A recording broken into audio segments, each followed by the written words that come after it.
साहब क्या कहते हैं आज के फैसले के बारे में जो बेलें हुई हैं?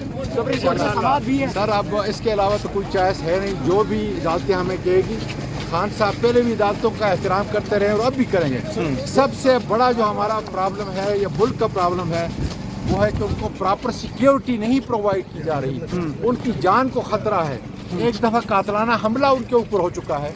मेरा ये ख्याल है कि अगर इतना पॉपुलर लीडर जो लोगों के दिलों पे हुकूमत कर रहा है, जो लोगों के दिलों में जो है बसा हुआ है, उसकी जान की हिफाजत इतना ज़रूरी है जितना किसी एक शहरी का। आप कानूनदान भी हैं, सुप्रीम कोर्ट ने नोटिस लिया है, इस पे क्या कमेंट है? इंशाल्लाह ठीक हो जाएगा, इंशाल्लाह ठीक हो जाएगा। 2 बजे जो है उसकी हियरिंग है। मेरा ये ख्याल है, हमें तो पता नहीं कि अब इस वक्त क्या हो रहा है, लेकिन सुप्रीम कोर्ट इंशाल्लाह ताला कानून और आइन के मुताबिक जो है वो फैसला करेगी, कानून और आइन के साथ खड़ी होगी। और इलेक्शन मैं आपको बता देता हूँ, पेशन गोई करता हूँ कि 30 अप्रैल को खुदा के फजल से इंशाल्लाह ताला इलेक्शन होगा।